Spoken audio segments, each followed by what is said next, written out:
Bismillahirrahmanirrahim. Assalamualaikum warahmatullahi wabarakatuh. Halo teman-teman, saya Anissa Siti Nurhalimah dari Prodi Pendidikan Fisika Universitas Pendidikan Indonesia. Pada kesempatan kali ini, saya akan menjelaskan sedikit saja tentang gravitasi. Apa sih gravitasi itu? Gravitasi adalah gaya tarik bumi, sebuah pengertian yang sudah tidak asing di telinga kita. Bahkan dari sejak SMP, kita sudah paham bahwa gravitasi adalah gaya tarik bumi. Gaya yang menyebabkan suatu benda yang dilempar ke atas atau yang ada di atas akan cenderung jatuh ke pusat bumi. Dari pengertian ini, kita sama-sama tahu bahwasanya gravitasi hanya bekerja pada bumi. Karena di sini gravitasi adalah gaya tarik bumi yang bekerja pada bumi. Ya udah. Tapi Newton mengemukakan tiap benda memberikan gaya tarik pada setiap benda lain yang sebanding dengan massa benda itu dan berbanding terbalik dengan kuadrat jarak pisah antar mereka. Jadi gaya gravitasi menurut Newton itu akan terjadi kepada setiap benda yang memiliki massa. Jadi setiap benda yang bermassa pasti memiliki gaya gravitasi.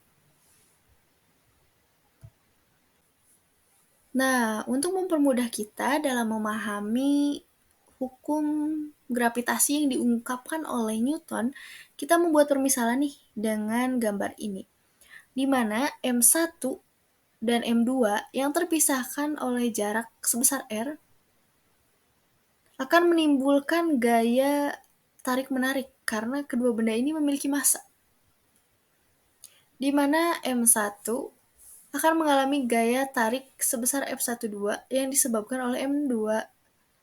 Dan M2 ini akan mengalami gaya tarik-menarik sebesar F21 yang disebabkan oleh M1. Nah, nilai F12 dan F21 ini nilainya sama besar. Karena sama besar, berarti nilainya sama. F ini, sesuai yang diungkapkan Newton, berbanding lurus atau sebanding dengan massanya, yaitu M1 dan M2. Dan berbanding terbalik dengan kuadrat jarak, yaitu F per R kuadrat ini. Ketika massanya semakin besar, maka F-nya, gaya gravitasinya akan semakin besar juga. Namun, ketika R-nya besar, gaya gravitasinya kecil. Nah, untuk G di sini, ini adalah konstanta universal. G ini adalah konstanta gravitasi universal yang ditemukan oleh Henry Cavendish dalam percobaannya menggunakan timbangan torsi, yang kemudian menghasilkan konstanta gravitasi sebesar 6,67 dikali 10 pangkat min 11 Newton meter per kilogram kuadrat.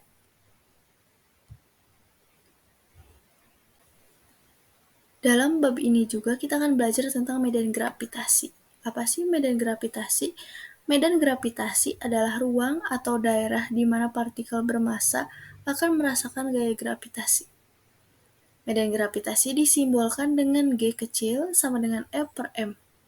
F-nya ini adalah besar hukum Newton yang tadi, G dikali M1 dikali M2 per R kuadrat per M.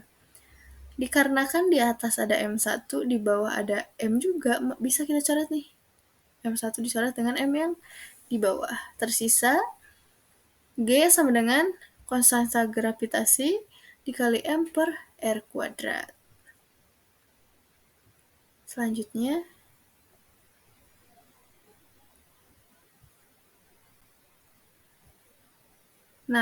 kita akan bahas tentang percepatan gravitasi. Sesuai yang kita ketahui, di hukum Newton yang kedua, itu kan F sama dengan M dikali A. Kalau kita ubah menjadi yang ingin kita ketahui itu A, maka akan diperoleh A sama dengan F per M, di mana F ini besarnya itu M dikali G. Nah, dikarenakan ini M dengan M sama, bisa kita coret nih. Jadi hasilnya A sama dengan G. Jadi kesimpulannya, percepatan gravitasi itu sama dengan Nah, dalam bab ini juga kita akan mempelajari tentang hukum-hukum Kepler yang ditemukan oleh ilmuwan bernama Johannes Kepler. Hukum yang pertama berbunyi, sebuah planet bergerak mengitari matahari dalam lintasan berbentuk elips dengan matahari sebagai pusatnya. Nah, di sini digambar terlihat kan ada lingkaran. Bukan, ini elips ya. Di mana di titik pusatnya itu yang warna kuning ada matahari sebagai titik pusatnya, lalu di lintasan ada planet. Nah, planet ini akan mengitari matahari. Lanjut, kita ke hukum Kepler 2. Baik, kita lanjutkan ke rumus 2 Kepler. Bunyinya, garis khayal yang menghubungkan matahari dan planet dalam selang waktu yang sama akan menyapu luas area yang sama. Maksudnya bagaimana? Nah, kita sama-sama ketahui bahwasanya Bumi memiliki masa revolusi itu mengitari matahari selama 1 tahun. Kita anggap saja di garis elips ini yang berputar adalah bumi ya. Nah, dari titik 1 ke titik 2, bumi itu bergerak selama 1 bulan. Nah, dari titik 4 ke titik 3 juga, bumi bergerak selama 1 bulan. Nah, dalam waktu 1 bulan ini, bumi akan menyapu luasan dari si garis khayal yang menghubungkan matahari ke bumi ini, itu luasnya akan sama ketika di titik 1 ke 2, titik 3 ke 4, luasnya akan sama besar. Nah, kurang lebih seperti itu guys penjelasannya. Oke, lanjut ke hukum ketiga Kepler. Bunyinya itu pangkat 2 periode revolusi planet sebanding dengan pangkat 3 jarak rata-rata planet ke matahari. Maksudnya kayak gimana ya? Kok bisa ya? T kuadrat sama dengan R kuadrat. Atau T kuadrat sama dengan konstanta R pangkat 3. Salah, R pangkat 3. Oke, penjelasannya di slide berikutnya. Nah, hukum ketiga Kepler ini dijelaskan oleh Newton dengan hukum keduanya, yaitu F sama dengan M dikali A, di mana M-nya di sini dimisalkan dengan MP, yaitu massa matahari. Kemudian F-nya juga diturunkan terhadap rumus hukum Newton gravitasi. G dikali M1 dikali M2, di mana M-nya ini M1-nya sebagai M matahari, terus M2-nya sebagai massa planet. Nah, karena si Newton ini memisahkan lintasan elipsnya itu sebagai lintasan yang berbentuk lingkaran, maka si percepatan ini dianggap sebagai percepatan sentripetal yang nilainya itu pi 2 per R, pi kuadrat per R. Nah, si pi-nya juga ini karena gerak melingkar, nilainya itu sama dengan keliling lintasan dibagi waktu untuk menempuh satu lintasan, yaitu 2V dikali R per T. Kemudian 2Pi dikali R per T ini, karena Pi-nya kuadrat, maka dikuadratkan. Hasilnya itu 4Pi kuadrat per R kuadrat per T kuadrat. Nah, karena MP sama nih, jadi tinggal kita coret, tersisa G dikali M per R sama dengan 4Pi kuadrat dikali R kuadrat per T kuadrat.